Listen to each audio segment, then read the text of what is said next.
मनुष्य देहामध्ये आलात ना, मग इथे स्वतःच हित बघा ना बाबा. आणि ते हित असं बघा की आपल्या हिताबरोबर आपल्या कुळा खानदानाचाही उद्धार होऊन जाईल.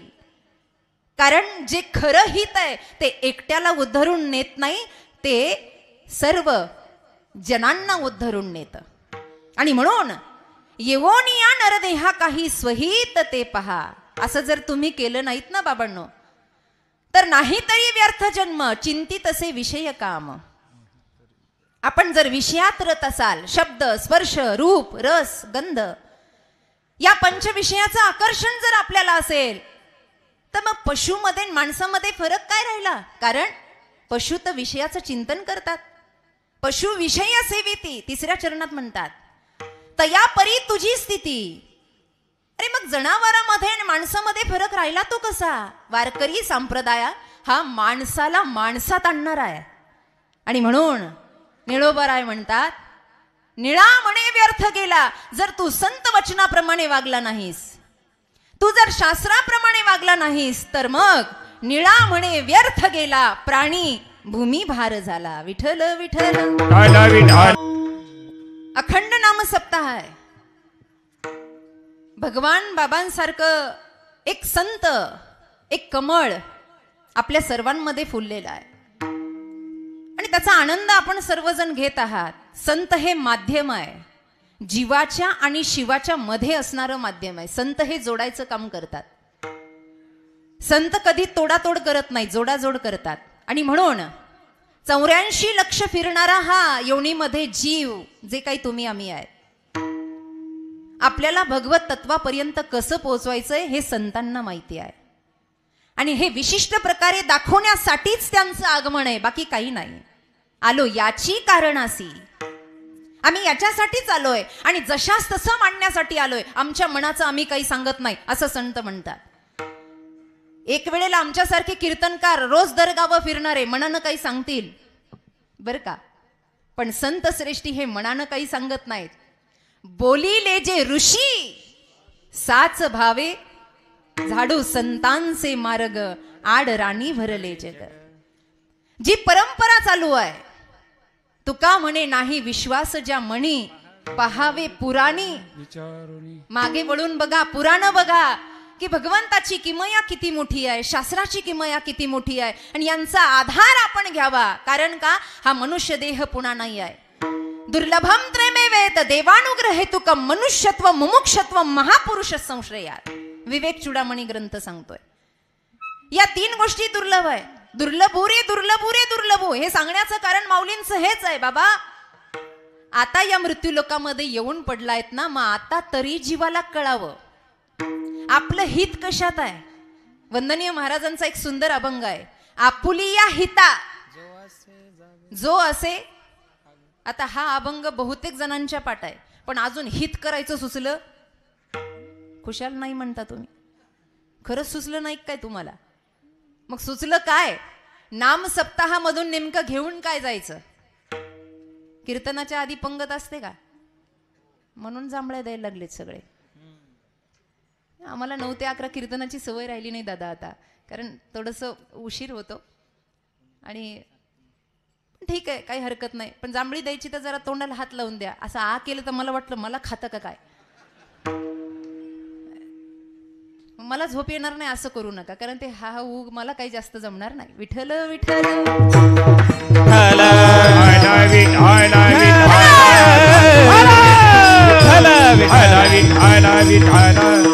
मुंगी पासून ब्रह्मदेवापर्यंतच ज्ञान आहे, पण ते ज्ञान पचवण्याची शक्ती फक्त मनुष्य देहामध्ये आहे. जीवनाचा उद्धार कसा करून घ्यायचा ती सार्थकता फक्त माणसामध्ये आहे. आणि माणसानं ते ज्ञान पचवावं त्या कलेनं अवघडाचं सोपं करून संतांनी समोर मांडलं. एवढे वेद आहेत, एवढे शास्त्र आहेत, एवढे पुराण आहेत, पण एवढ्या सगळ्यांचा सार पिळून पिळून काढला आणि हरिपाठामध्ये उतरवला. पण आम्ही काय केलं, त्या हरिपाठाला फारच सोपं मांडलं. महाराज हरिपाठाचा जर अभ्यास सुरू केला तर आपला शेवट होईल, पण अभ्यास संपणार नाही. एवढं विशालत्व आहे हरिपाठामध्ये. चहुवेदी जाण शाही शास्त्री कारण 18ही पुराण हरिसी. हरिपाठ नीट म्हणता येत नाही तर त्याचा अभ्यास करणं लांब राहिला. पिळून पिळून सार काढलाय हरिपाठामध्ये, अवघडाचं सोपं केलं, कानामागून खायची गरज नाही, फक्त संतांच्या मार्गानुसार चला, सगळं सोपं आहे. आणि या मनुष्य देहामध्येच आहे. संताला संत भेटत गेला, भक्तीचे तरंग जोडत गेले आणि वारकरी संप्रदाय फुलत गेला. ज्यांचा आज अभंग आहे तेच असंच एक दिव्य फूल तुकोबांच्या चरणावर पडलेलं आहे. कारण समाजामध्ये कुणी कुणाला उपदेश करावा, कुणी कुणाला समजावून सांगावं, त्यानं सांगावं. ज्यानं अगोदर आचरण केले त्यानं सांगावं. आधी केले मग सांगितले. आधी आपण ते केलंय का? आधी आपण देवघराजवळ बसतो का? आपण तासन तास लोकांच्या समोर बोलतो, पण अर्धा एक तास तरी जपमाळ ओढलीये का? आमचे स्वामीजी म्हणायचे, वक्त्यानं समाजाच्या समोर बोलत असताना निदान दिवसभरात अर्धा तास तरी अध्यात्म चिंतन करावं, तेव्हा त्याला अधिकार आहे जगाच्या समोर बोलण्याचा. अनुभवाले अंगा ते या जगात तसे, ते या जगात तसे, ते या जगात तसे.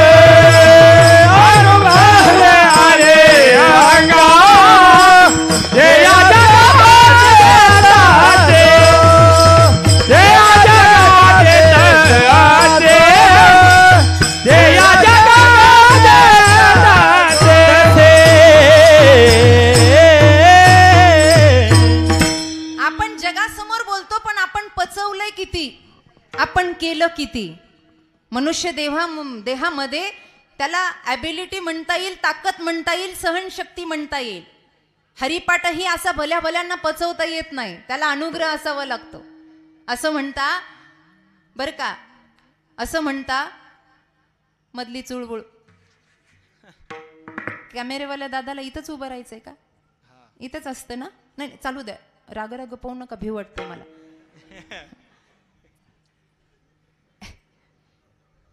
हो, आधीच लांब गाव आहे आमचं, रस्त्यात अडवलं तर फजिती व्हायची उगाच. आपण ते पचवलं असं म्हणता. काय म्हणता? आपल्या वीरांनी वाघिणीचं दूध काढलं म्हणे. काढलं का? गेलतं का कोण काढायला? वाघिणीचं दूध काढलं. आणि ते काढलं कशामध्ये? अहो, साध्या सुध्या पात्रामध्ये नाही. वाघिणीचं दूध जर काढायचं असेल आणि ते पचवायचं असेल तर त्याला सोन्याचं पात्र लागतं. तसं आपले पापकर्म जेव्हा जातील तेव्हा संत विचार या सोन्याच्या पात्रामध्ये पचतील, त्याच्याशिवाय पचणार. आणि त्याच्यासाठी हे अखंड हरिनाम सप्ताह, बाकी कशासाठी नाही. सप्ताह झाला म्हणजे काय? सत्य. श्रद्धावा लभते ज्ञानम तत्पर संयतेंद्रिय. ही श्रद्धा आहे सप्ताहामध्ये. ही श्रद्धा आहे भगवान बाबांवर, ही श्रद्धा आहे विठोबावर, ही श्रद्धा आहे गोपाल श्रीकृष्णावर. ही श्रद्धा जर अंतकरणाच्या मळाला काढू शकली नाही तर या सप्ताहाचा काही उपयोग नाही. हे शिकवण्यासाठी संत मांदियाळी आली आणि मोठा अनुग्रह अनुष्ठाना केली. ज्यांचं अभंग आहे ते निळोबाराय एक चाकोरीबद्ध जीवन जगले. खरं तर गरज नव्हती. उपजताच ज्ञानी ज्यांना म्हणावं, निष्ठावंत ब्राह्मण ज्याला म्हणावं. आता बामन वेगळा आणि ब्राह्मण वेगळा, ब्राह्मण वेगळा आणि बामन वेगळा. जो त्रिकाळ संध्या जाणतो त्याला ब्राह्मण असं म्हणावं, आणि ज्याला याच्यातलं काहीच कळत नाही त्याला बामन म्हणावं. आता लक्षात ठेवा, कीर्तनात निष्ठावंत आहेत, कुलकर्णी घराणा आहे, पारनेरच्या जवळ गाव आहे, भगवंताची साधना करतायत आणि कानावर ध्वनी पडले, चर्चा आली. असं आहे, धूर्ताला आणि समाजाला संत कळत नाहीत.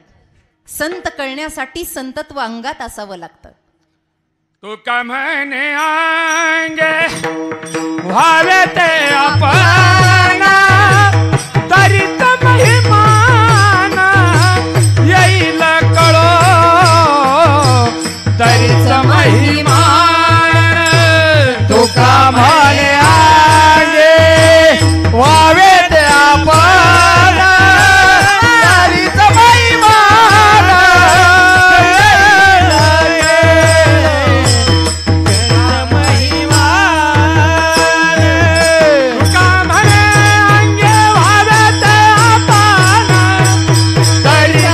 महिमान येईन कळ,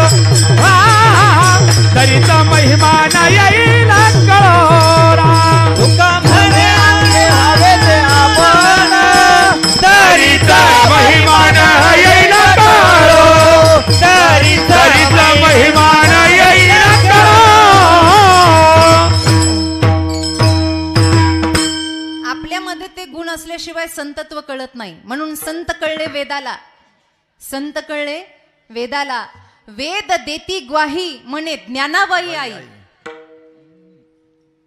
संत कळले वेदाला, संत कळले देवाला. म्हणून देवाला वेड लागलं.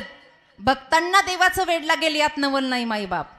देवाला भक्ताचं वेड लागलं आणि लक्ष्मीला देव म्हणला, अगं ऐक ना, या सुखा कारणे देव, या सुखा कारणे देव वेडावला. या सुखा कारणे देव वेडावला. वैकुंठ सोडून संत सदरी राहिला. वैकुंठ सोडून संत सदरी राहिला. धन्य धन्य ते वैष्णव सदन, जेथे लक्ष्मी सहित शोभे नारायण. हे चालू ठेवा असं. आणि आपलं काय चाललंय यांच्या लक्षात येऊ देऊ नका, असं चालू ठेवा. भक्तांचा वेडा देव आहे. संत कळले वेदाला, संत कळले देवाला आणि संत कळले संताला, म्हणून ख्याती मोठी झाली. असं विनाकारण नाही. संतांचं वर्णन संत जाणती, हंस की गत तो हंस ही जाणे. राजहंस असतो ना, राजहंस काय करतो? पाणी वेगळं आणि दूध वेगळं करतो की नाही महाराज? करतो ना. मग वडी वेगळे शिराणी पाणी, राजहंस दोन्ही वेगळाली. राजहंस दोन्ही निवडी वेगळे शिराणी पाणी. राजहंस दोन्ही वेगळाली. राजहंस दोन्ही.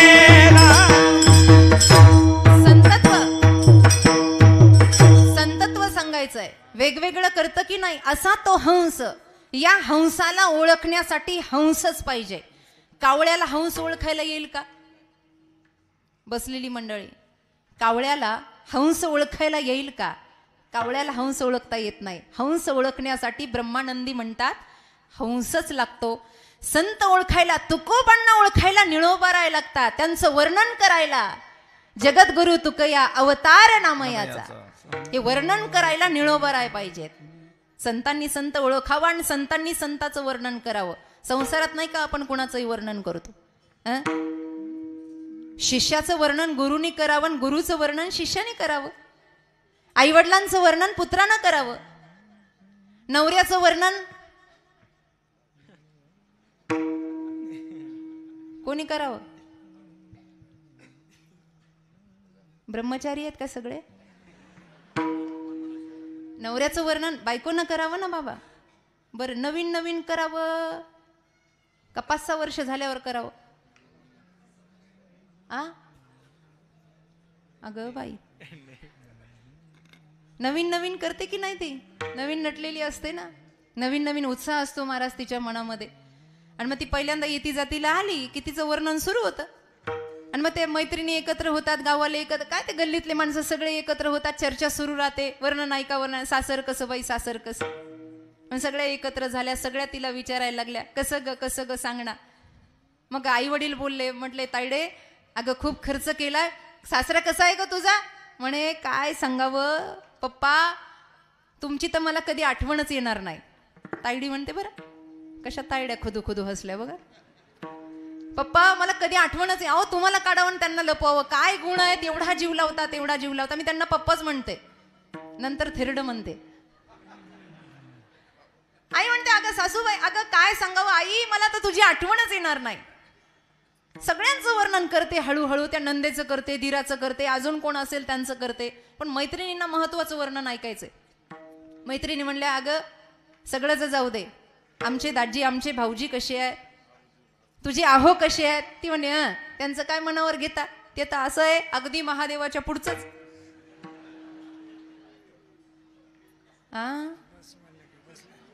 महादेवाच्या, आणि कोण आहे महादेवाच्या पुढं? तुम्ही म्हणा, मला अजून 1 तास थांबायचं इथं. मी कशा, तुमचं बी तसंच आहे.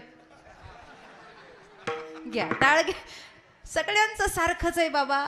ही वर्णनं आहेत. कारण का, तिला असं वाटतं ह्यांच्याशी माझी आत्मीयता आहे. तसं निळोबारायांची आत्मीयता तुकोबारायांशी जोडलेली आहे. आणि निळोबारायांचं मत आहे, अभंग जरी महाराजांचा असेल तर निळोबारायांचं मत याच्याशी सहमत आहे. का, यांचा अनुग्रह झाला तुम्ही संत माय बाप कृपावंत. बस या संतांच्या परछायेत येणं महत्वाचं आहे. बातमी ऐकली निळोबारायांनी, काय देहोचा कुणी साधू आहे आणि निष्ठावंत आहे, ज्याचा विठोबावर भाव आहे. बस असा गुरु असला पाहिजे. जीवनामध्ये यांना गुरु करायचा आहे. श्रोत्रिय ब्रह्मनिष्ठ अशा गुरुच्या सानिध्यात मला राहायचं आहे. आणि म्हणून निघाले बरं घाई घाई ना. ओट्यावर काही लोक बसली. निळोबा, अरे कुठं चाललास बाबा? अरे मंदिरातली पाठपूजा कोण करणार निळोबा? कुठे चाललास गाव सोडून? मला अडवू नका म्हणे, मला तुकाराम महाराजांचा अनुग्रह घ्यायचा. हे जसं ऐकलं तसं टाळी वाजून लोक गदा गदा हसायला लागली. अरे निळोबा, अरे गेलेला व्यक्ती अजून आला नाही र परत. एकदा देवाजवळ पोहोचलेला परत येत नाही निळोबा. म्हणजे अरे तुला ज्यांचा अनुग्रह घ्यायचा आहे ते वैकुंठाला गेले ना निळोबा. अश्रूच्या अनावर धारा डोळ्यामध्ये लागल्या. असं म्हणू नका हो. माझी निष्ठा आहे माझ्या सद्गुरूंवर, आणि काही जरी झालं ना, मला माहित नाही ते कुठे गेले आहेत, पण मी निळोबा आहे आणि माझी श्रद्धा त्यांच्यावर आहे. जर मी पक्का असेल तर त्यांना यावं लागेल. हा आत्मविश्वास संप्रदायानं शिकवलाय आपल्याला. म्हणून वारकरी संप्रदायात गुरु शिष्याची परंपरा मोठी आहे. यदक्षरम मनाख्यम आनंदमज केवलम श्रीमन निवृत्ती नाथिती ख्यातम दैवतमाश्रयेत. अमृत अनुभव ग्रंथाचा पहिला श्लोक सांगतोय. माऊली म्हणतात, जय जय वो शुद्धे उदारे प्रसिद्धे अनावरत आनंदे वर्षती आहे. मी अनुग्रहित आहे त्यांचा. मला जायचंय. गुरुनं एकपट अनुष्ठान केलं असेल तर शिष्यांनी दुप्पट अनुष्ठान केलं इंद्रायणीच्या तटावर. आणि एवढं निष्ठावंत भाव भक्ताचा स्वधर्म, एवढा ध्यास एवढा ध्यास. काय म्हणत होते निळोबा? आसन घातलं, ध्यानावस्थीन तद्गतेन मनसा, ध्यान लागलं, डोळे बंद केले आणि डोळ्यासमोर एकच छबी निर्माण झाली. आपल्या गुरुवर प्रेम करावं ना, भगवान बाबावर प्रेम करावं ना, ते निळोबारायांचं चरित्र शिकवतं. ध्यान केलं ध्यान आणि म्हणायला लागले काय?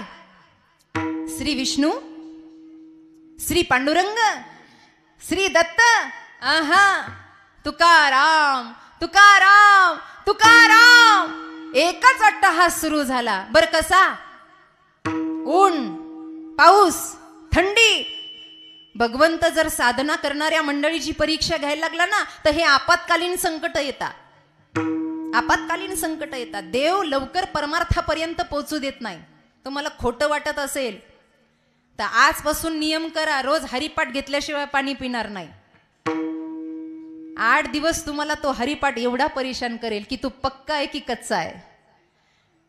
8 दिवस हरिपाठ असं करेल की तुम्ही हरिपाठाला सोडावं, पण काहीही झालं आणि तुम्ही जर हरिपाठ सोडला नाही तर आयुष्यभर हरिपाठ तुम्हाला सोडत नाही.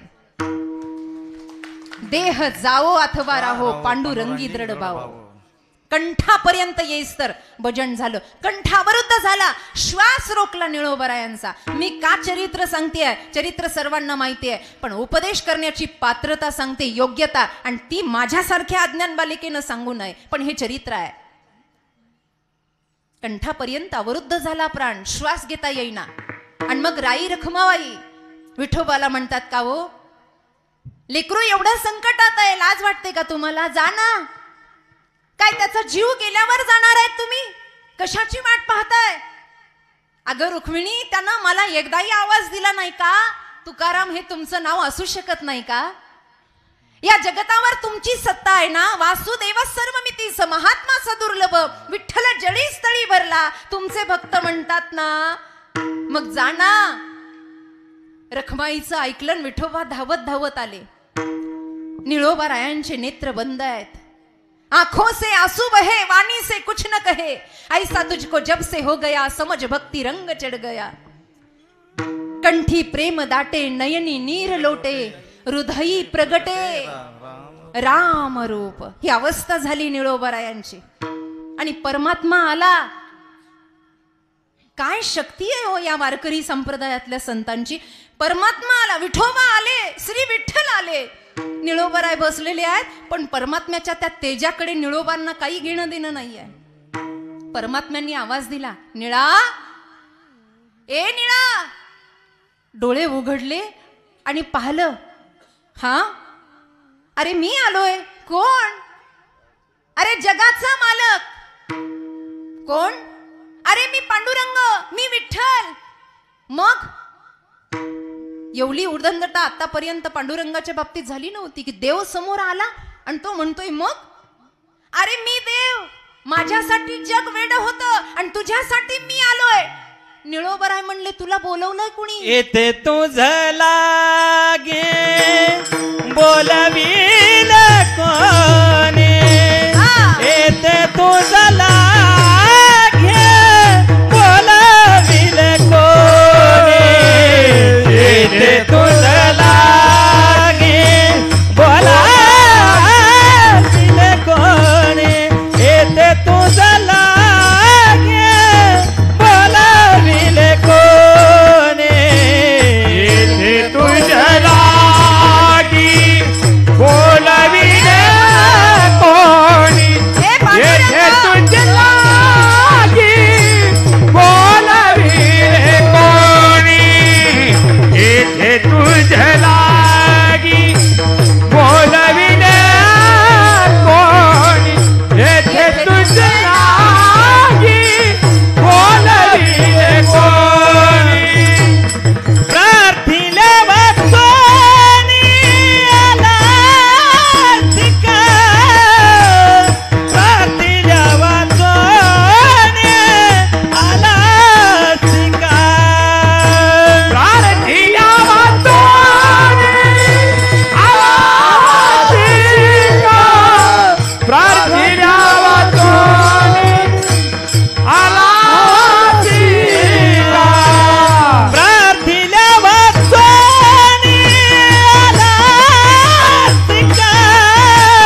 प्रार्थिले वाचोनी आलासिका, येते तुझं लागे बोलवील कोणी, येते तुझं लागे बोलवील कोणी, येते तुझं लागे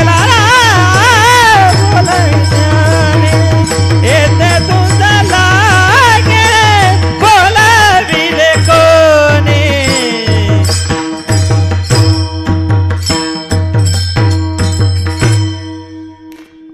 प्रार्थिल्या वाचोनी आलासे का? एवढी हिम्मत, एवढी ताकद की देवाला म्हणावं, तुला बोलवलंय का? तुला काय निमंत्रण पत्रिका पाठवली होती का देवा? तुला आव्हानित केलं होतं का? तुझा मंत्र म्हणलाय का, मंगलम भगवान विष्णू या? नाही ना, मग तो आला का? अरे निळा, तुझा कंठ अवरुद्ध झाला रे. तू भजन करतोय, साधना करतोय आणि या जगाच्या पाठीवर अनन्य चिंतयन्तो मा ये जना पर्युपासते तेषां नित्यभियुक्तानां योगक्षेम वहाम्यहम. जो होय मज अनन्य शरण, त्याची निवारी मी जन्म मरण, या लागी शरणांगता शरण मीच एकू, मी एकलाच आहे जो जगासी चाळीता. आणि मग मी नाही येणार तर कोण येणार? म्हणे तुमचं नाव तुकाराम आहे का? मी धावा तुकारामांचा केलाय. तुम्ही तुकाराम आहे का? नाही, मी विठ्ठल आहे. मग मला तुकाराम पाहिजे. देवा, तू जर माझ्यावर प्रसन्न झाला असेल तर माझे बाबा, माझे तुकाराम महाराज मला दे. मला अनुग्रहित व्हायचंय. एवढी ताकद आहे की विठ्ठल परमात्मानं जावं, तुकोबांना आदेश द्यावा आणि गेलेला व्यक्ती कधी न परत येणारे संत स्वच्छंदीपणानं गेलेही आणि स्वच्छंदीपणानं आलेही आणि निळोबरायावर अनुग्रह केलाही, तेव्हा निळोबराय सिद्ध झाले. हात ठेविला मस्तकी, हात ठेविला मस्तकी, हात ठेविला मस्तकी, हात ठेविला मस्तकी, हात ठेविला मस्तकी, हात ठेविला मस्तकी, हात ठेविला मस्तकी, हात ठेविला मस्तकी. प्रसाद देवन केलं चुकी, प्रसाद देवन केलं चुकी, हात ठेविला मस्तकी, हात ठेविला मस्तकी, हात ठेविला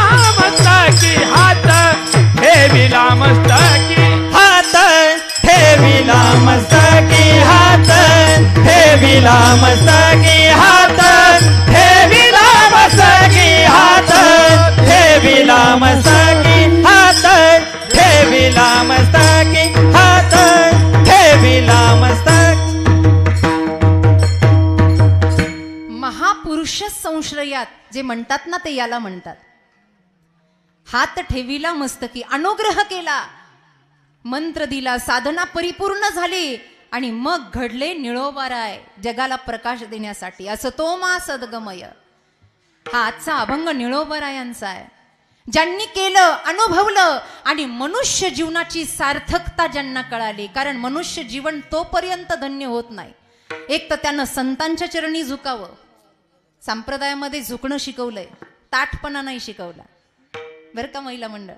संप्रदायानं झुकणं, विनम्रता शिकवली, विनम्रता. थोरा मोठ्या या रे या रे याती भलती. आपल्याकडे पाय जरी पडायचं असेल ना तर पाय कसं पडतात आपल्याकडे. जुनी जाणती मंडळी इथं बसलेली आहेत, आपण पारायण करणारी मंडळी आहात, अनुभवी आहात. माझ्यापेक्षा 10 उन्हाळे पावसाळे आपण भोगले आहेत. संप्रदाय पाया पडायला लावतो, कसा पडायला लावतो. काही काही जण असे पडतात, त्याला विटाळ झाल्यासारखं म्हणतात. संप्रदायाची ही पद्धत नाही आहे. एक तर कुणाच्या पाया पडू नका, आणि पडायचं असलं तर पहिले डोक्यावरची टोपी काढा मीपणाची, आणि मग हे डोकं त्यांच्या चरणावर ठेवा, मस्तक हे पायावरी या वार करी संताच्या. कारण त्यांचे चरण हे आचरणानं शुद्ध झालेले आहे. त्यांना ओळखा. हे ओळखणं काय निळोबारायांनी शिकवलं, म्हणून त्यांच्या बुद्धीमध्ये अंतकरण चतुष्टयामध्ये हा अभंग प्रगटला. अभंगाचं प्रथम चरण. येवोनी नर देहा येवोनी नर देहा येवोनी नर देहा येवोनी नर देहा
येवोनिया नरदेहा काही स्वहित पहा, आपलं हित बघा. या देहाचा अभिमान सोडा. महाराजांचा अभंग आहे, देह नवे मी हे सरे उरला उरे विठ्ठल म्हणूनी लाहो करा काळ सार. विसर पडला पाहिजे, देहाभिमान सुटलं पाहिजे. ये देह हा 3.5 हाताचा पिंड एक विशिष्ट कार्य करण्यासाठी दिलाय. संसार कोणाला नाही, कुत्र्या मांजरांना काय पिलं होत नाही का ग महिला मंडळ? कुत्र्याला पिलं होतात ना, मांजरालाही पिलं होतात की नाही?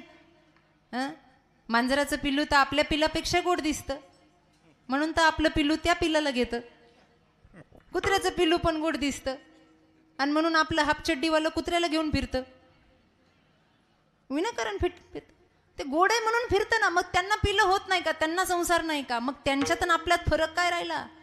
इथे काहीतरी वेगळं करायला आलोय ना. देवे दिला देह भजना, काहीतरी कर ऐसा कर घर आवे, कुछ काम करके जाना दुनिया से जाने वाले, कुछ काम करके जाना दुनिया से जाने वाले, जाते हैं रोज लाखों बेकार खाने वाले. नुसतं खाण्यासाठी आलो नाही, काहीतरी करावं.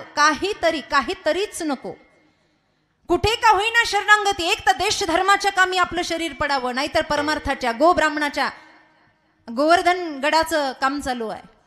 नाही आपल्याला मंदिराजवळ बसून जप करायला वेळ. निदान आपण दानधर्म तर करू शकतो ना. एक गोष्ट सांगू का तुम्हाला? महाराजांचा एक खूप सुंदर अभंग आहे. घेई घेई माझे वाचे गोड नाम. ही वाचा याच्यासाठी दिली या मनुष्य देहामध्ये. कशासाठी दिली? ओट्यावर बसायचं आणि सगळ्या गावाचा बायोडोटा काढायचा. बरोबर आहे का? वाचा कशासाठी दिली? बेकार वो मुख है जो भगवान का सुमिरन. पण भजनाला बसलो सुद्धा आपलं भजन दुसरंच चालू असतं. पावसाळ्याचे दिवस आहेत आणि रोज नित्यनेम आहे भजनाचा एखाद्या बाईचा. काय म्हणता? बायकोचं असलं तर उचल बाबा, नाही तर भांडणं होतीन तुझी. नाही 50 अक्षरी करशी बरोबरी, 50 अक्षरी करशी बरोबरी, सखी तुझे तोंडी वैरी राया, तोंड वैरी राया, वैरी राया. विठ्ठल विठ्ठल विठ्ठल विठ्ठल विठ्ठल विठ्ठल. काय चाललं होतं आपलं? काहीच कळलं नाही ते काय झालं. नवीन डायलॉग बोलत जा. कीर्तन नका म्हणत जा. नवीन काहीतरी बोलत जा. काय चाललं होतं? काहीतरी करा, चांगलं करा, असं चाललं होतं का? अजून काय चाललं होतं? असं चाललं होतं. तुमच्या लक्षात एक नाही ते पाहिलं मी. बसल्या बसल्या विसरले की काय? कुछ काम करके जाना दुनिया से. जाता जाता काहीतरी सत्कर्म आपल्या हातून घडावं, दान धर्म घडावा. काही अनाथ लोक आहे जगतामध्ये, त्यांची सेवा घडावी, गोब्राह्मणाची सेवा घडावी, मस्तक झुकावं.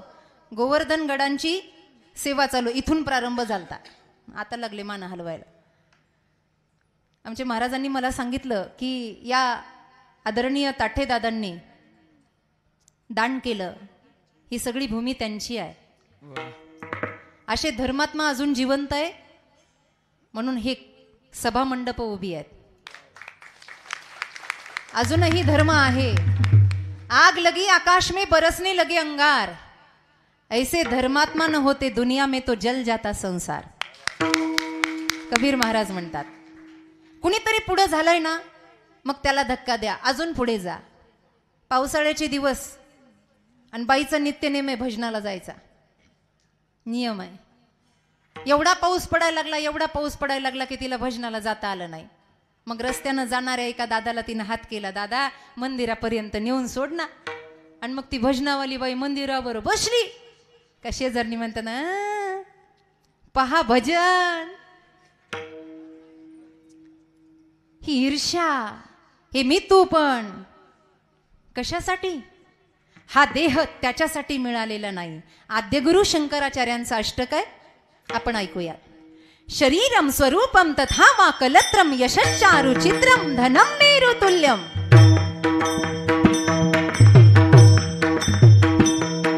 शरीरम स्वरूपम तथा वा कलत्रम यशश्चारु चित्रम धनम मेरु तुल्यम. मनश्येन लग्नम प्रभोरम घ्रिपद्मे ततक्किम ततक्किम ततक्किम ततक्किम.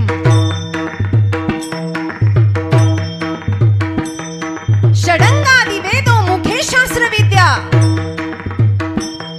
षडंगादि वेदो मुखे शास्त्र विद्या, कवित्वादि गद्यम सुपद्यम करोति. मनश्येन लग्नम प्रभोरम घ्रिपद्मे ततक्किम वाचतो ना, धिक्तान असं काही बोल आहे का? आहे का? हा, या धिक्तांवरच आहे. ततक्किम ततक्किम ततक्किम ततक्किम. आद्य गुरु शंकराचार्य सांगतात, शरीर कितीही स्वरूपान असू द्या, मेरू पर्वता समान धन असू द्या, पण मन जर भगवंत चरणी तदाकार झालं नाही, संत अनुग्रहित झालं नाही, तर धिक्कार या जीवनाचा.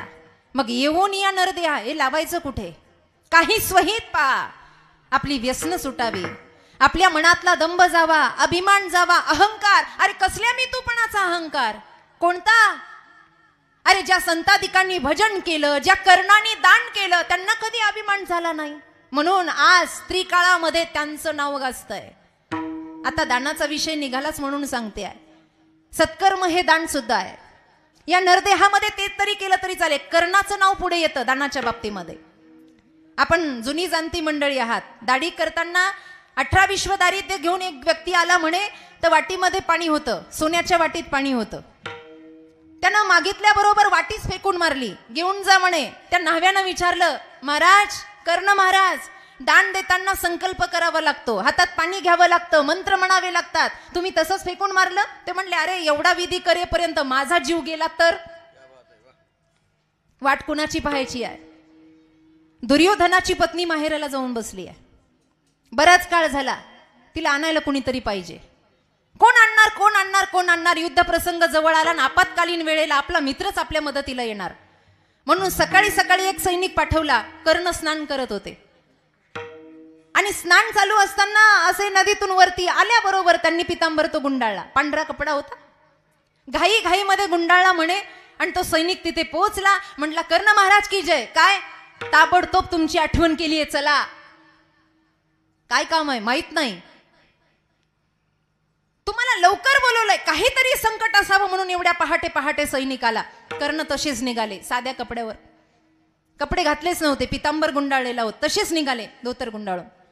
दरबारात गेले. दुर्योधनानं विचारलं, कर्णा आलास? हो. अरे चांगले कपडे तर घालून यायचे. का? अरे तुला माझ्या सासरवाडीला जायचंय, तुझ्या वहिनीला आणायला. मग असं गेलो तर चालणार नाही का? अरे माझ्या सासरवाडीत जायचंय, तुला ओळखलं पाहिजे. कर्णानं सुंदर शब्द वापरले. दुर्योधना, तुला कोण म्हणलं कपड्यावरून माणसाची इज्जत वाढते म्हणून? तिथं सद्गुणांनी वाढते ना. कपड्यावरून काय? चांगले कपडे घालणारे, चांगला वेश धारण करणारे त्या बगळेही असतात, पण मनात काय चाललं हे देवाला माहितीये. बगड्याची माळ नसते काय? वरून आवरण नसतं का? पण मुंह में राम और बगल में छुरी असं नसतं का? कोण म्हणलं तुला कपड्याचं सौंदर्य असावं? मी असा आहे तसा बरा आहे.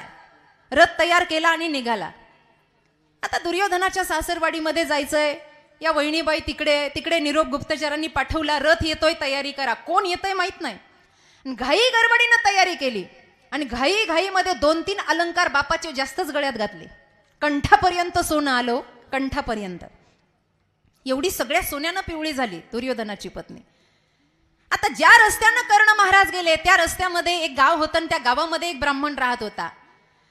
त्याच्या मुलीचं लग्न जमायचं मोडायचं, जमायचं मोडायचं, जमायचं मोडायचं. कारण असं होतं की धन कमी पडत होतं.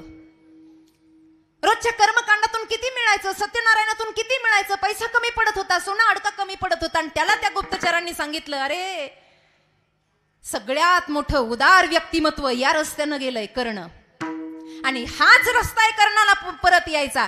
तुम्ही काही करा पण रस्ता अडवून ठेवा. 3 दिवसाचा उपाशी ब्राह्मण त्या रस्त्यामध्ये बसलेला होता. बस मला माझ्या मुलीचं कल्याण व्हावं. कर्ण गेले. रथामध्ये वहिनी साहेब बसल्या. रथ स्वागत सत्कारासहित निघाला आणि जसा अर्ध्या रस्त्यात आला तसा ब्राह्मण आडवा. कर्ण महाराज की जय हो. काही करा पण मला द्या. पहिल्यांदा कर्णाच्या डोळ्याला पाणी आलं माई बाप. कारण आज पहिली वेळ अशी आहे की कर्णाच्या अंगावरही आभूषण नाही आहेत, कोणता दागिना नाही आहे. द्यावं तर द्यावं काय, करावं तर करावं काय. बरं नंतर ये म्हणावं तर इथून मैलावर अंतर आहे. ब्राह्मण कसा येणार? जबाबदारी एक वेगळी आहे माझ्याकडून, करावं तर काय. कर्णाने खूप विचार केला आणि मग कर्णाच्या बुद्धीमध्ये एक विचार आला, माझ्या अंगावर काही नाही, माझ्याकडे काही नाही, पण रथात भरपूर आहे. माझ्या अंगावर काही नाही पण रथामध्ये भरपूर आहे. आणि मग रथामध्ये कोण बसलेलं होतं? दुर्योधनाची पत्नी. ब्राह्मण जसा सोनं मागायला लागला तसं कर्णानं फक्त असं जरासं मागं वळून पाहिल्याबरोबर वहिनीने पदरच सरळ केला आणि गळा झाकून घेतला. सगळ्यात आवडतं ते सोनं. गळा झाकून घेतला. कर्ण म्हणतात, वहिनीबाई कितीही झाकलं तर काढूनच द्यावं लागणार आहे. एवढा राग आला हो, हे माझ्या नवऱ्यानं माझ्या बापानं घातलंय का तुमच्या बापाचं आहे असं मागताय? माहित नाही, याच्यापेक्षा 2 पट देईल कदाचित, पण आत्ता गरज आहे, आत्ता नड आहे, काढून द्या. आणि स्त्री जात अशी आहे की सोन्याचा मोह.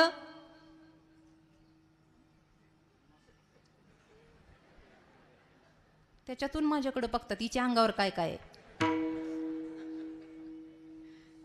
साहजिकच आहे, मोह आहेच. आणि मग करावं काय? म्हणे वहिनी काढून देता का मागे येऊ? आणि बोलता बोलता असा रथामध्ये पाय मागे घेतला. जसा घेतला तिला माहित होतं हा कर्ण कसा आहे. ती म्हणली थांबा मी देते. 4-2 ते हार काढले आणि असे गुंडाळून दिले. ते म्हणे नाही, द्यायचं तर खाईल तर तुपाशी, नाही तर उपाशी, सगळं काढून द्या. रागा रागात सगळं काढलं, फक्त मणी मंगळसूत्र. कर्ण म्हणले वहिनी तेवढं तरी. मनातल्या मनात म्हणली मेल्या, एखाद्या बाईला मंगळसूत्र कुणी मागे तर ती बोलणार नाही का? कदाचित तिनं वाणीला आवर घातला. अहो ती म्हणली हे मंगळसूत्र आहे ना माझं, हे कसं द्यायचं? ठीक आहे, मर्यादा आहे. मंगळसूत्र ठेवलं, सगळ्या सोन्या नाण्याचं, हातले कंगण, मुद्रा, पैंजण, सगळ्याचं गाठोडं बांधलं. आणि ते गाठोडं कर्णानं त्या ब्राह्मणाच्या हातामध्ये दिलं. खाली उतरले, नतमस्तक झाले आणि रथ निघाला. जशी दुर्योधनाची पत्नी महलामध्ये पोचली तशी भांडे आपटायला लागली. म्हणजे तिथं तसं होतं तर इथं कसं असं? एवढी जोऱ्या जोऱ्यात भांडे आपटायला लागली. दुर्योधन म्हणला फक्त न्यायला आलो नाही म्हणून एवढं? आणि घरामध्ये गेला तो म्हणला का ग फक्त न्यायला आलो नाही म्हणून एवढा ताव, एवढा राग? ती म्हणली अहो तुम्ही न्यायला नाही आलात, पण न्यायला निदान धड माणूस तरी पाठवायचा. म्हणे काय झालं? अहो स्वतःची बायको असल्यासारखी ओरबाडून ओरबाडून घेत होता आणि मागून मागून घेत होता. काय झालं? कर्णानं सगळं ओरबाडून घेतलं आणि त्या ब्राह्मणाच्या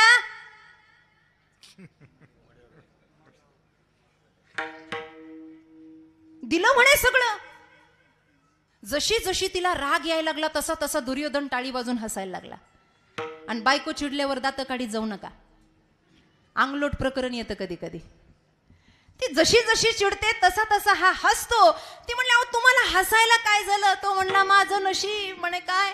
ब्राह्मणाला मुलगी होती, तिच्या लग्नाला धन लागत होतं म्हणून तुझ्या अंगावरचं काढून दिलं. ब्राह्मणाला लग्नाला जर मुलगी लागत असती तर या कर्णानं तुलाच देऊन टाकलं असतं. तो कर्ण आहे. अरे काय भारतवर्ष आहे! या नरदेहामध्ये कुणी गायक व्हावं, कुणी वादक व्हावं, कुणी दानी व्हावं, कुणी सत्पुरुष व्हावं, कुणी संत व्हावं. कारण का? ज्याला सार्थकता कळाली तो सिद्धत्वाकडे गेला. निळोबराय म्हणतात. आणि जर हे या मनुष्य देहात कळालं नाही, अभंगाचं दुसरं चरण नाही तरी व्यर्थ जन्म, नाही तरी व्यर्थ जन्म, नाही तरी व्यर्थ जन्म, नाही तरी व्यर्थ जन्म, नाही तरी व्यर्थ जन्म.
आपण जर विषय कामाचं चिंतन करत असाल तर हा देह सार्थकी लागणार नाही. या हृदयात जर राम बसवायचा असेल तर कामाची गरज नाही, कारण एका मयानीमध्ये 2 तलवारी कधी बसत नाहीत माईबाप. जहां राम है तहां काम नहीं और जहां काम है तहां राम नहीं. तुकाराम महाराज दिव्यत्वानं प्रभावानं जगामध्ये प्रगटले, कारण का? तीनही विकार अंतकरणाच्या बाहेर गेलेली होती. तुकाराम महाराजांच्या जीवनामध्ये क्रोध नव्हता, कामही नव्हता आणि लोभही नव्हता. तुकाराम महाराजांचं भजन आमच्यासारख्या कीर्तनकारांसारखं नव्हतं. टाइम मोजून 9 ते 11, 11च्या पुढे जायचं, मोजून मापून आहे. माझी मज झाली अनावर वाचा, तुकोबांचं भजन आहे. म्हणून देह सार्थकी लागला, नवे नवे देह देवच झाला. देव पहावयासी गेलो, संत राम तत्वानं सिद्ध झाले. अंतकरणातला काम निघून गेला, काम गेला की राम प्रगट होतो. आणि कामावाल्यांना राम साधता येत नाही. चिंतित असे विषय काम. एक छोटस उदाहरण, माझ्याकडे लक्ष द्या, माझ्याकडे लक्ष द्या. मंदोदरी मातोश्री रावणाला प्रश्न विचारते, का हो? जरासं सरळ बसा, नीट ऐका. मला तुम्हाला एक प्रश्न विचारायचा. एक साधा प्रश्न आहे माझा. काय? तुम्हाला सगळं येतं ना? सगळं येतं तुम्हाला? मंदोदरी असं काय वेड्यासारखं विचारते? तुझ्या समोर माझं जीवन आहे. तुम्ही सगळ्या विद्येत निपुण आहात ना? यात काय संशय आहे? तुझ्या समोर मी साधना केली आहे. महिला मंडळ. मंदोदरी मातोश्री रावणाला प्रश्न विचारते आहे, तुम्हाला तांत्रिक विद्या येते? अगं मी तांत्रिक विद्येचा मालक आहे. तुम्हाला ज्योतिष येतं? अरे 9 ग्रहाला या भूतलावर किंवा या 3 लोकांमध्ये एकच असा डंका वाजवणारा आहे की ज्याने 9 ग्रहाला एकत्र बांधलं, ज्यानं साधना केली आणि देवाला प्रसन्न केलं, असुर असताना सुद्धा महाराज. म्हणून आम्ही नेहमी सांगतो, रावणाची दिनचर्या कधी कधी वाचली पाहिजे. रावणाला सगळे वाईट म्हणता, रावणाची दिनचर्या सांगू का? रावण असा 9-10 वाजता उठत नव्हता. रावण सकाळी उठायचा ब्रह्ममुहूर्तामध्ये, आणि रावण उठला की लगेच मंदोदरीला म्हणायचा, please give me 1 cup bed tea, मला चहा घेऊन ये बरं. रावण असं म्हणायचं. रावणाचं स्नान व्हायचं, रावण शिवालयामध्ये जायचा आणि रावणाने मस्तकाला गंध लावायचा. कुणी?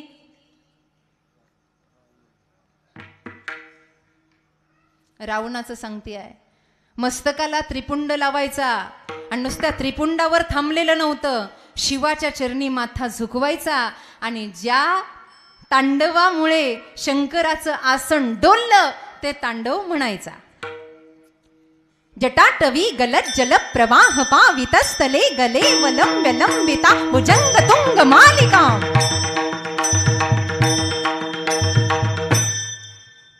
जीवनात तांडव करायचं नसेल तर टाळीची साथ द्या जरा मला. अगं बाई, अशा वाजवतात होय. जटाटवी गलत जल प्रवाह पावितस्थले गले वलम विलंबिता भुजंग तुंग मालिका. डमण डमण डमण डमण डमण डमण डमण डमण निनाद वड्ड मर्वय चकार चंड तांडव तनोतु नः शिव शिवम्. जटाकटाह संभ्रम भ्रमण निलिंप निर्झरी विलोल वीची वल्लरी विराजमान मूर्ध्वनि. धगत धगत धगत धगत धगत धगत ज्वलल्ल लाट पट्ट पावके. किशोर चंद्रशेखरे रति प्रतीक्षणं मम. किशोर चंद्रशेखरे रति प्रतीक्षणं मम. किशोर चंद्रशेखरे रति प्रतीक्षणं मम. हे रावणाचं आहे आणि शिवाला प्रसन्न केलं. मंदोदरी तुला माहित नाही शिव माझ्यावर प्रसन्न झाले? मला माहिती आहे ना, पण माझा प्रश्न वेगळा आहे. तुम्हाला कोणतंही रूप धारण करता येतं? म्हणे हो. रावण धरी जतिका वेश, गोसाव्याचं रूप धारण केलं, भगवं घातलं आणि जानकी मातोश्रींचं तुम्ही हरण केलं ना. मग माझा प्रश्न असा आहे, नीट ऐका. माझा प्रश्न असा आहे की तुम्हाला सगळंच होता येतं ना, मग तुम्ही राम का नाही झालात? तुम्ही राम का नाही झालात? रावणानं मुंडकं मांडणी खाली घातली आणि सांगितलं, मंदोदरी मला सगळं बनता येईल पण मला राम बनता येणार नाही, कारण माझ्यात काम आहे, रामामध्ये काम नाही, म्हणून राम सिद्ध आहे. जहां काम है तह राम नहीं माई बाप, जहां राम है तह नहीं काम. एका मयाने तलवारी बसत नाहीत. चिंतित असे विषय काम. अरे विषयाचं चिंतन चालू आहे आणि भजन चालू आहे, असं कसं होईल? एकदाच दोन फांद्यावर पाय कसं टाकता येईल? मग काहीतरी सुटावं. काम, क्रोध, लोभ, मद, मत्सर, ईर्ष्या, दंभ या सगळ्या गोष्टी आयुष्यातून मनातून निघून जाव्या. आणि जर ह्या गेल्या नाही, अभंगाचं तिसरं चरण. पशुजिष्टया सेविती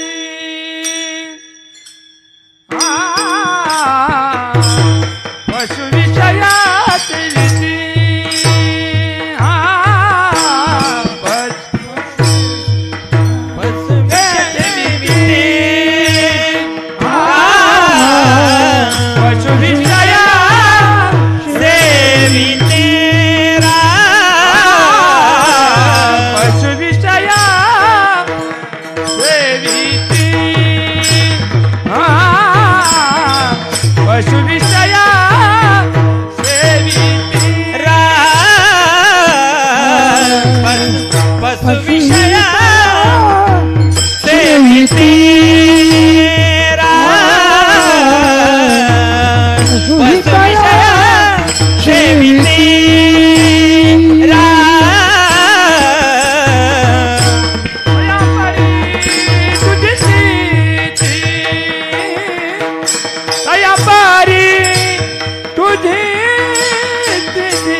पशुचं असेल ना तर निळोबराय म्हणतात. पशु विषय सेविती तया परी तुझी स्थिती. पशूंच्या बाबतीत वर्णन केलं. त्यांना काय, गाढवाला कधी लोळायचं सांगायचं गरज आहे का? असं आहे का? गाढवाच्या नावे एखादं पत्र लिहा आणि आदरणीय गाढवजी तुम्ही लोळा, असं झालं? हो म्हणा, नाही तर नाही म्हणा, राग बघू नका. तसं गाढवाला लोळायचं सांगावं लागतं का महाराज? कुत्र्याला कधी भुंकायचं सांगावं लागतं का? माकडाला कधी उड्या मारायचं सांगावं लागतं का? पण माणसाला सांगावं लागतं, नीट बसून माळ घाल. ही शोकांतिका आहे. जर माणसातले हे अवगुण सुटत नसतील तर त्याच्यामध्ये आणि याच्यामध्ये फरक काय आहे? जरा आपलं लक्ष वंदनीय तुकोबारायांवर ठेवा. जीवन कसं आहे तुकाराम महाराजांचं? 42व्या वयापर्यंत तुकोबारायांचा अखंड परमार्थ आहे आणि त्याच्यामध्ये कुठलीही कमतरता नाही.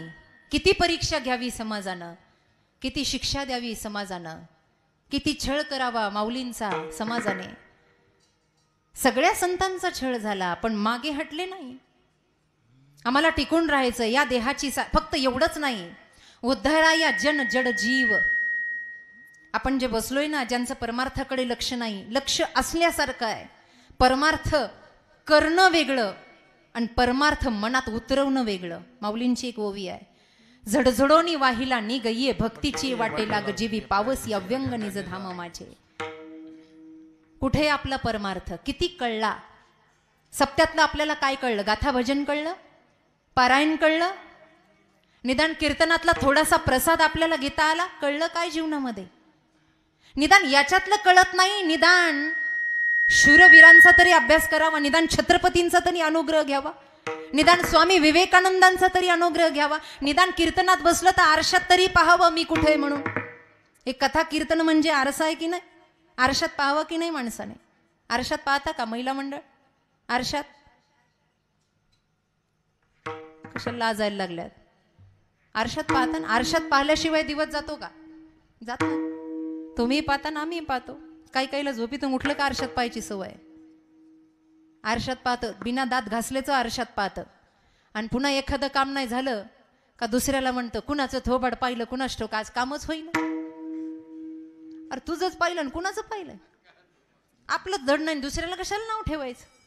हे कथा कीर्तन म्हणजे आरसा आहे. तुकोबांचं जीवन म्हणजे आरसा आहे. आई गेली बाप गेला. तुकाराम महाराज रडतायत, पण रडता रडता देवाच्या समोर संकल्प करतायत, ए देवा माझ्या वडिलांची मिराशी का देवा, तुझी चरण सेवा पांडुरंगा. 350 वर्षाची परंपरा आहे ना, हा तुका खंडित पडू देणार नाही. ही माझी मिराशी, ठाव तुझे पायापाशी, याचा धरीन अभिमान, करीन आपुले जतन. माऊली ज्ञानोबरायांनी माय ज्ञानेश्वरीचं निरूपण केलं. आपण जाणता, आपण ऐकता, विठ्ठलपंत आणि माता रुक्मिणीचं स्वप्न मुलांनी पूर्ण केलं. हा ध्यास मनामध्ये होता, कुठेतरी आमच्या या पंचभौतिक शरीराचा अध्यास पूर्ण करायचा आहे आणि आमचं जीवन चांगलं आहे म्हणून कथेत बसल्यावर स्वतःला पाहायचं. महाराजांनी आज राम सांगितला, मी राम आहे का? मी सीता आहे का? मी कोण आहे? कोहम कथमिदम जातम कोहम कर्तस्य विद्यते. माझा विचार कुठे आहे? माझं स्वरूप काय आहे? आणि आरसा कधी खोटं बोलत? आरसा सांगतो की नाही महिला मंडळ? गंध कुठे लागला, टिकली कशी लागली, काजळ कसं लागलं, आरसा सांगतो की नाही? सांगतो ना. आरसा कधी खोटं बोलत नाही, तसा परमार्थ कधी, चरित्र कधी खोटं सांगत नाही. येडं होतं, येडं जत्रेला गेलं, घरातल्यांनी काही काम सांगितलं आणि यात्रेला गेलं, कधीच न चमकणारी वस्तू त्यानं पाहिली. आरशाचं दुकान होतं आणि त्या दुकानात गेलं. आता त्याला माहित नव्हतं याच्यात माझं प्रतिबिंब दिसेल म्हणून त्यांनी उचललं आणि असं हातात धरलं. आणि जसं धरलं तसं त्यानं पहिल्यांदा स्वतःला पाहिलं. आणि जसं पाहिलं तसं ते स्वतःशीच म्हणलं, अरे बापरे एवढं देखणं. कुणाला पाहिलं त्यानं? स्वतःलाच पाहिलं ना. स्वतःलाच पाहून ते म्हणलं, अरे बापरे एवढं देखणं. आणि मग त्यानं त्या आरशाला डाव्या हातात धरलं आणि असा वरती बांग सरळ केला तर ते आरशातलंही डोक्याला हात लावत होतं. मग याला वाटलं आपल्यासारखंच आहे बरं का. मग यानं कानाला हात लावला तर ते आरशातलंही कानाला हात लावत होतं. मग यानं असं केलं तर तेही म्हणलं हे म्हणलं जमलं. बायको सुद्धा विचारून जेवत नाही पण यानं विचारलं जेवला का म्हणून. मग हा म्हणला कसं चाललंय? आवाज याचाच होता पण प्रतिकृती समोरून येत होती. हा म्हणला कसं चाललंय तर तेही म्हणलं कसं चाललंय, प्रतिकृती. हा म्हणला चांगलं, तेही करतं चांगलं. आणि हे सगळं झाल्यावर हे दुकानदाराला म्हणलं, रामभाऊ हे रावसाहेब देतात का मला? रामभाऊ रावसाहेब इथं बसलेले नाही ना. रामभाऊ एवढे रावसाहेब मला देता का? दुकानदार म्हणला फुकट घेऊन जाय पण पहिले जाय, तुला पण लोक येडे होती. आणि मग ते आरसा घेऊन आपल्या डाव्या हातात आरसा धरला आणि घराकडे निघालं. आज स्वतःशीच गप्पा मारताय. यंदा कसं आहे मग? ते आरशातलं असं करतं, आवाज याचाच. मग कुणाचं वार आहे ते तसं करतोय. असं करता करता घर आलं आणि पडताळाच्या खोलीमध्ये हा गेला. घरामध्ये एक अशी खोली असती की त्या खोलीत सामान भरलेलं असतं. त्या खोलीत कुणी जात नाही. हा म्हणला हा माझ्या जीवा भावाचा आहे. काही झालं एक वेळेला बायकोला सोडायची वेळ आली तर सोडन पण याला सोडणार नाही. कोणाला? कळतं ना तुम्हाला? जेवण झालंय ना. त्यानं ते आरसा त्या रूम मध्ये नेला, खिळा ठोकला आणि आरसा असा अडकून दिला आणि त्याला म्हणला येतो बर का राम राम नंतर. त्यानं हात जोडले. ते दिसू नये म्हणून त्याच्यावर कपडा टाकला. घरातले इकडं तिकडं गेलं की हे त्या पडताळाच्या रूम मध्ये यायचं आणि तासन तास स्वतःशीच गप्पा मारत बसायचं आणि एवढं प्रसन्न व्हायचं की हे काय बोलतंय मला, कसं बोल, एवढा खुश व्हायचा. बायको विचार करायला लागली, पप्याच्या बापाला झालं काय, खाली जातं आणि येडेवानी गप्पाच मारताय म्हणे. नेमकं रूम मध्ये खोलीमध्ये कोण आहे पाहायला जावं म्हणून एक दिवस तिनं लांबच्या कामाला त्याला पाठवलं. पण हे हुशार, जाता जाता यानं एवढं मोठं कुलूप लावलं त्या खोलीला आणि मग गेला. आता कुलूप लावल्यावर तर संशय बाईचा वाढणारच. त्यानं एवढा मोठा दगड आणला आणि त्या कुलपावरच घातला. ते कुलूप तुटलं, आतमध्ये गेली, सगळी खोली पाहिली पण कुठं काही सापडलं नाही. आणि जाता जाता कपडा अडकवलेला दिसला. ती म्हणली इथं काय बघावं म्हणून तू सरदिशी धावत गेली आणि जसा कपडा ओढला आणि ती आरशाच्या समोर उभा राहिली तशीच ती मोठ्या मोठ्या नारडली, आत्या. म्हातारी काम करत होती, पायात लुगड्यात पाय अडकला पण म्हातारी पळत आली. म्हणली काय काय ग, बघा म्हणे तुमच्या लेकानं कोणती सटवी आणली.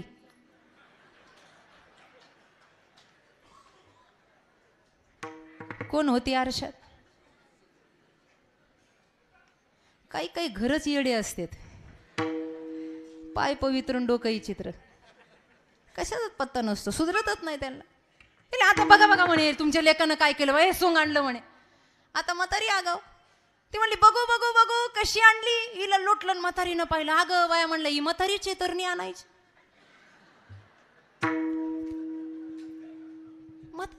आता म्हातारीला कोण दिसलं? हिनं म्हणावं तरणी आहे ना आजीबाईनं म्हणावं म्हातारी, दोघीची केस पकडी. तेवढ्यात म्हातारे बाबा पळत आले. अगं काय चाललंय म्हणे घरामध्ये, बघा बघा म्हणे तुमच्या लेकानं काय सोंग केलं. म्हातारा म्हणला बाजूला सरका, मला पाहू द्या. दोघीला ढकलून दिलं, म्हाताऱ्यानं पाहिलं. अगं म्हणला बाया माणसातला फरक कळतो का, मी शिवाला म्हातारा आहे त्याच्यात. आपण जसं पाहिलं तसं दिसतं. आपलं व्यक्तिमत्व जसं आरशात प्रगट होतं ना, हा वारकरी संप्रदायाचा गाथा आणि ज्ञानेश्वरी आपल्या जीवनाचा आरसा आहे. आणि या आरशात आपलं प्रतिबिंब दिसतं. याचं सेवन जर या मनुष्य देहात झालं नाही तर निळोबाई शेवटच्या चरणात सांगतात, व्यर्थ गेला हे निळा म्हणे, व्यर्थ गेला निळा म्हणे, व्यर्थ गेला. निळा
काम काम रे काम काम विषय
मनुष्य देहामध्ये आपण सत्कर्म करत नसाल, अख्खं पसायदान जरी पाठ नाही, पण तया सत्कर्मी रती वाढो भूता परस्परे पडो मैत्र जीवांचे.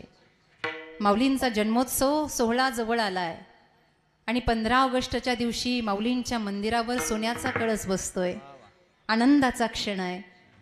आतापर्यंत जो भ्रम बुद्धीमध्ये होता जाऊ द्या, पण आता चांगलं मुहूर्त आलंय मन परिवर्तित करण्याचं. बीत गई सो बीत गई तकदीर का शिकवा कौन करे, जो तीर कमान से निकल गया उस तीर का पीछा कौन करे. जे झालं ते सोडून द्या, पण आता तरी पुढे हाची उपदेश नका करू नाश आयुष्याचा. बाबा थोडं जीवन आहे, कधी संपेल. भारतातल्या महाराष्ट्रातल्या काही घटना जर पाहिल्या तर घरातून आत्ता येतो म्हणणारी लोक पुन्हा घरात परत आलेली नाही. कोणत्या विश्वात जगत आहात आपण? उत्तम प्रगतशील शेती करणारे शेतकरी बांधव माझ्या समोर बसलेले आहात. काम करता करता राम म्हणणारी मंडळी आहात. आमच्या माता भगिनी ज्ञानेश्वरी पारायणाचा अट्टाहास करता. पण हे सगळं करता करता पूर्णपणे समर्पण ज्या दिवशी होईल ना, त्या दिवशी या देहाची सार्थकता होते. नाहीतर निळोबाराय म्हणतात, नाही तरी व्यर्थ जन्म चिंतितसे विषय काम. आज या नामसप्ताहाच्या निमित्तानं भगवंताची सेवा करण्याचं मदभाग्य लाभलं. दंडकाप्रमाणे त्याचं स्मरण करूया. विठोबा रखुमाये बोला बोला.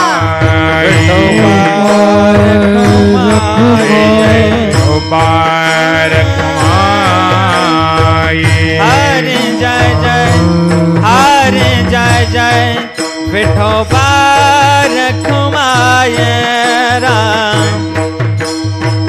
हरे जय जय, हरे जय जय, विठोबा रखुमाये राम. हरि जय जय, हरि जय जय, हरि जय जय जय. हरे जय जय, हरे जय जय, विठोबा रखुमाये राम. हरि जय जय, हरि जय जय जय. विठोबा रखुमाये. हरि जय जय, हरि जय, विठोबा रखुमाये. कुंडली कवरदारी विठ्ठल श्री ज्ञानदेव तुकाराम पंढरीनाथ भगवान की जय. माऊली ज्ञानेश्वर महाराज, जगद्गुरु तुकाराम महाराज की जय. भगवान बाबा की जय. विठोबा रखुमाये, विठोबा रखुमाये. ठोबा ठोबा ठोबा ठोबा ठोबा ठोबा ठोबा ठोबा ठोबा ठोबा ठोबा ठोबा विठोबा विठोबा विठोबा विठोबा विठोबा विठोबा ठोबा ठोबा ठोबा ठोबा ठोबा ठोबा ठोबा.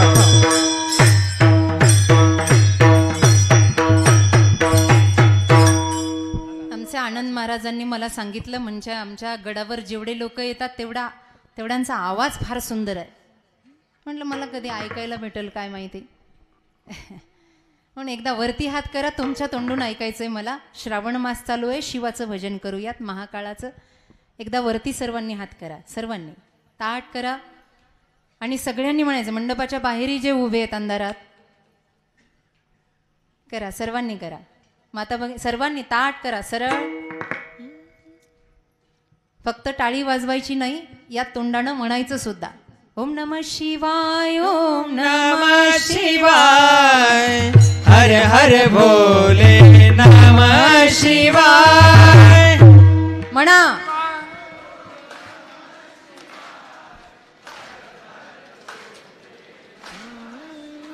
ओम नमः शिवाय, अजून मोठ्यानं जरा जोर लावा.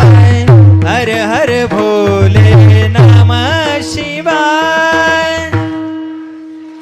बोला जोरात. वा.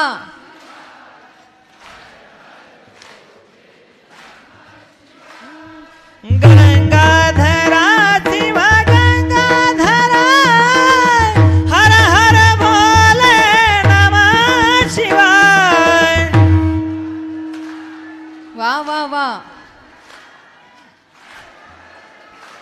काय स्वर आहे, आहा हा.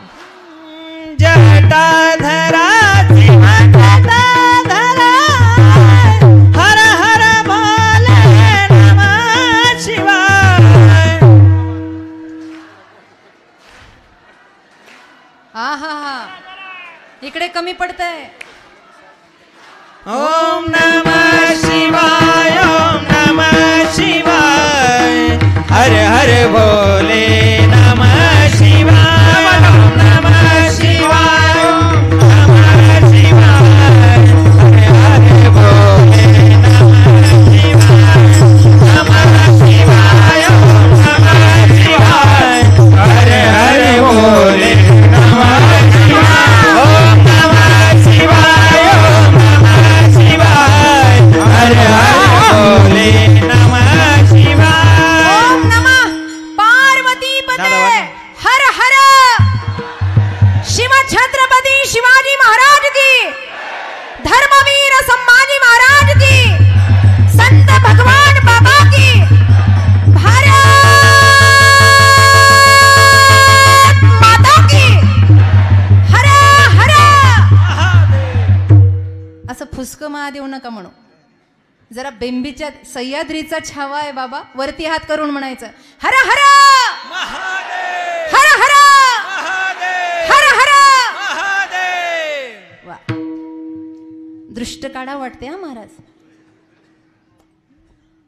भगवान बाबांचे अनुग्रही आहात, त्यांची सेवा करत आहात आणि या मनुष्य देहाच्या सार्थकतेसाठी आपण हेच करावं. संतादिकांची हीच आशा आहे, कारण सुखाच्या आशेसाठी जन्म वाया गेला. पण आता ही परमार्थाची आशा संतत्वानं आपल्यासाठी प्रगट केली आहे, ती जोडून जीवाला सुखाचा मार्ग दाखवावा. खरं तर आमचे बंधू आळंदी निवासी हरिभक्तपरायण विष्णूजी महाराज केंद्रे यांचं निमंत्रण मागच्या वर्षीही आपत्कालीन वेळेला आलं होतं, पण त्यावेळेला आम्ही येऊ शकलो नाही. यावेळेला त्यांनी आमचं पुन्हा एकदा स्मरण केलं आणि त्यानिमित्तानं इथे येऊन मी भाग्यवान आहे की मला एकाच वेळेला एवढ्या आयांचं आणि एवढ्या बापांचं दर्शन झालं. मी खरंच भाग्यवान आहे. माई बाप एवढे भक्त एका वेळेला भेटणं सोपं नाही आहे. असाच माझ्यावर आशीर्वाद असू द्यात, प्रेम असू द्यात. या ठिकाणी आल्यानंतर गायन आचार्य बडे महाराज आणि कुदळे महाराज आपण दोघंही आहात, तसेच हनुमंत महाराज. अगं बाई सगळे देवच आले तिथे तर चिठ्ठी द्या ती.